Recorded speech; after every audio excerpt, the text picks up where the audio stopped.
So this is number 5 of coping with change, and we've now talked about the pre-modern world and the modern world, and this session is on the postmodern world. So you may want to go back and pick up those other episodes if this is the first one that you are tuning in. We need to know about these eras because in the time of change between ways of thinking about reality, which is what these eras represent, then neighbors and friends and family members, particularly generationally, they come at things very, very differently. And we need to understand one another, whether we agree with our loved ones of other generations or not. The pre-modern age begins somewhere about 1900. And I am going to root the pre-modern age into 4 major scientific breakthroughs that occurred beginning in 1900, about 1901, up until just a few years ago, in the late 90s. Here they are. The first one is the theory of relativity. So we found out that there was no stable point anywhere in the universe around which everything revolves, that everything is relative to everything else, and the only stable thing in the universe is the speed of light. Energy and matter are the same thing. That's what E equals mc squared says. And so that was, of course, a very, very major upending of many, many centuries of physics. The second revolution was at the other end of the scale of physics, and that was quantum mechanics. Whereas the theory of relativity deals with the speed of light and vast distances, the quantum mechanics deals with subatomic particles and how they behave and what they are. I wish we had time to go into that. We don't. There's lots of things on the internet about it. Most of it's kind of bogus, but you can work your way through it. The third thing is information theory. Information theory was most succinctly stated by Claude Shannon in 1947 in the Journal of Bell Laboratories. And that is the kind of the seed pod from which now we begin to put together the modern digital computers and then the internet and now artificial intelligence. And I rank it with these other discoveries as being pivotal for how we have developed a postmodern era. And then the fourth thing that we would talk about as launching postmodernism would be the Human Genome Project that was completed in this century and was begun in the 90s. But it is the modern genetics and the discovery that every living thing on the planet so far discovered has a machine language at its core, and that includes us, and that this genetic language that the chemicals and amino acids and so forth that is at the core chemically of a human being or a monkey or a dog or a tree, that these chemicals are not so much doing things as they are communicating things. And so just as a computer has a code, so does a human being have a code, and a flower and everything else. So I said that the operative word of the pre-modern age was synergy. Everything's in a web and everything's a part of everything else. The great word for the modern world, modern era, is machine.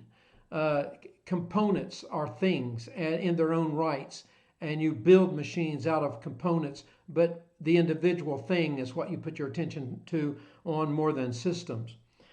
In the postmodern era, the operative word, and this is a mouthful, is ephemeralization. And what it refers to is that things keep getting smaller and smaller, but their function gets more and more powerful. I would call it the Cheshire cat syndrome. The cat, keeps disappearing, but it's still there, and and Alice still hears its voice. So our telephone, as we can see on the movies, was once a big box on the wall. People cranked it and yelled and had an earpiece and so forth. And then it became a big thing on the desk. I remember my pastor in his office in West Virginia had a great big telephone from the mid 40s. It weighed a ton, but it sat on his desk and you picked it up and it was made of metal. Then somewhere in the late 60s, we began to get these phones that you press and they go ding, ding, ding, ding, ding, ding, ding, ding, made little musical sounds. And so they were beginning to be computerized. And then, of course, as time went on, then we got great big cell phones we carried around with us, and then they shrunk, and now we carry them in our pocket, and it's a library and a telegraph, and it's a post office, and it's a camera, and it's a phone. It's a communication device. And you could even argue it's becoming a kind of a extra organ of the body. The great thing that we need to understand about postmodernism is the idea that reality is a construct rather than something given. We don't so much discover reality as we create reality by the way we think and how we interpret things.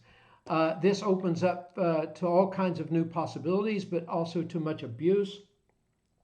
The great theme of literary postmodernism is there is no meta-narrative.